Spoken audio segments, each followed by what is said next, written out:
ધોરણ 10 વિષય ગુજરાતી ગાલા assignment book વર્ષ 2025। દોસ્તો, ગાલા અસાઇનમેન્ટ બુકના પેપર નંબર 1ના વિભાગ બીનું સોલ્યુશન આજે આપણે મેળવીશું। દોસ્તો, વિભાગ બી એ પદ્ય વિભાગ છે અને તમે ઉત્તર વહીમાં ઉત્તર કઈ રીતે લખો એ માટે પણ એક નમૂનાની સપ્લિમેન્ટરી લઈને આ વિડીયો બનાવી રહી છું। ચાલો ત્યારે આપણે શરૂઆત કરીએ। વિભાગ બી 20 માર્કનો રહેશે, જેમાં અ નીચેના જોડકા યોગ્ય રીતે જોડીને ફરીથી લખો 4 માર્ક્સ। અહીંયા કૃતિ અને બીજા ખાનામાં સાહિત્ય પ્રકાર।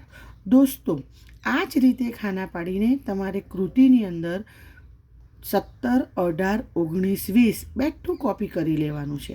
અહીં ચાંદલિયો શું છે? લોકગીત। તો બ લોકગીત એક જ લાઈનમાં આવવું જોઈએ, ચાંદલિયો બ અને લોકગીત। બીજા નંબર પર છે દીકરી ગઝલ છે, તો ક ગઝલ। 19મો વતનથી વિદાય થતા સોનેટ છે, અ સોનેટ। અને વૈષ્ણવજન એ પદ છે।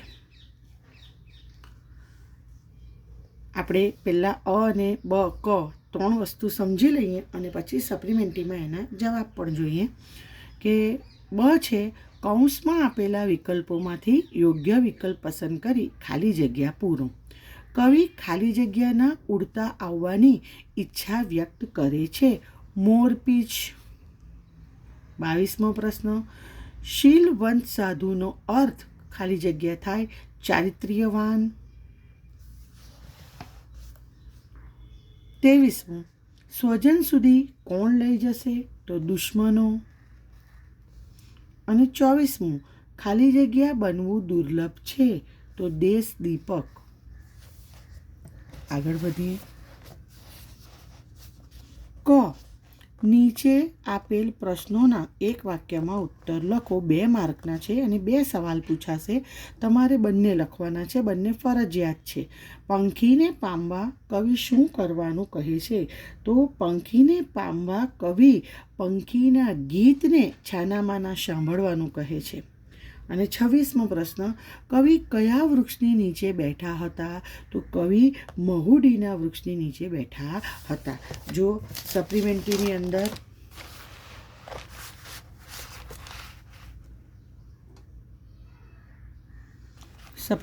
અંદર આપણે કઈ રીતે લખવાનું છે તે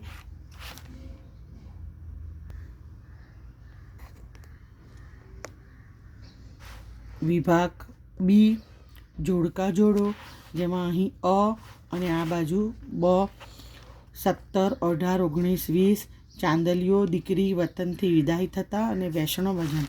આ બાજુ બ ક અ ઈ લોકગીત, ગઝલ, સોનેટ અને પદ। એટલે મારું કહેવાનો તાત્પર્ય એટલું છે કે એક જ લીટીના અંદર ચાંદલિયો, બ અને લોકગીત, આ બ ક અ એ જે પેપરમાં જે પ્રમાણે આપેલું હોય એ જ પ્રમાણે આપણે લખવાનું રહેશે, બરાબર। 18મો દીકરી, ક ગઝલ। ખ્યાલ આવી ગયો દીકરા? આગળ વધીએ આપણે કે ખાલી જગ્યા પૂછો, આપણને પૂછી છે તો ખાલી જગ્યા પણ અહીંયા આપણે બુકમાં જોતા જવાનું છે કે જો જે મુખ્ય જવાબ છે એ જવાબના નીચે આપણે અંડરલાઈન કરવાની છે, મોરપીંછ, ચારિત્ર્યવાન, દુશ્મન અને દેશદીપક। ખ્યાલ આવે છે? આગળ વધીએ। ક પ્રશ્ન છે કે પંખીના ગીતને સાંભળવાનું કહે છે અને મહુડીના વૃક્ષની નીચે। યાદ રાખો, આ રીતે વિભાગ બીમાં અ બ ક પતે એટલે અહીંયા આખા વિભાગમાં પેન્સિલથી આ લીટી કરી દેવાની છે। ખ્યાલ આવે છે? આખા ત્યાર પછી ડ વિભાગ છે।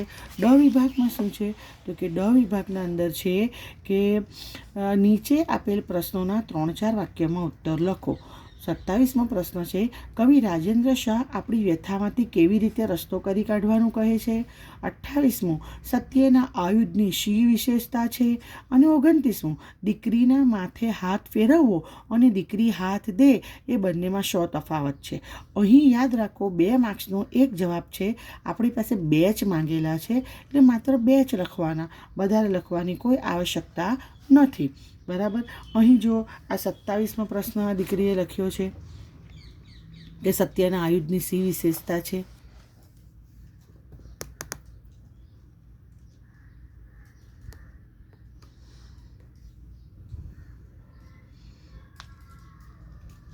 ખ્યાલ આવે છે પ્રશ્નમાં? આગળ વધીએ. આગળ દીકરી માથા પર હાથ દે. સવાલ છે ને કે દીકરીના માથે હાથ ફેરવવો અને દીકરી હાથ દે બંનેનો તફાવત. આ જવાબ અહીંયા લખ્યો છે.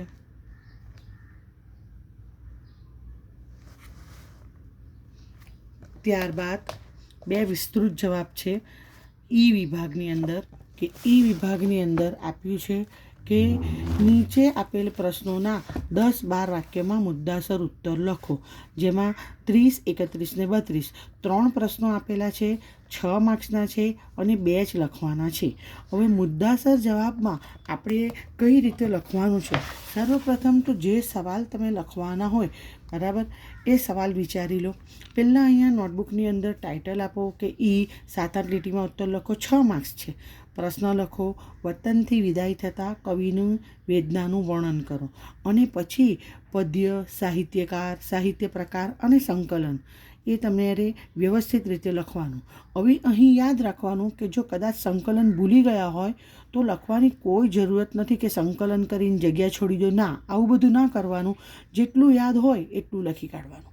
ક્લિયર? ત્યાર પછી વ્યવસ્થિત રીતે તમારે જવાબ લખવાનો છે ફકરો પાડીને, અને અંતે આમ લખવાનું ભૂલવાનું નહીં કે આમ આ સવાલનો જવાબ જે છે એ શું કહેવા માંગે છે, મુખ્ય વસ્તુ શું છે એની અંદર. ખ્યાલ આવે છે? આ રીતે વિસ્તૃત જવાબ લખવાનો છે. 2 જવાબ પૂછાશે અને જેના 6 માર્ક્સ છે એટલે એક જવાબનો 3 માર્ક્સ રહેશે. બીજો એક જવાબ પણ જોઈ લઈએ. બીજો જવાબ છે કે વૈષ્ણવજન પદને આધારે વૈષ્ણવજનના લક્ષણો. આ દીકરીએ આ સવાલ પસંદ કર્યો છે અને એને સરસ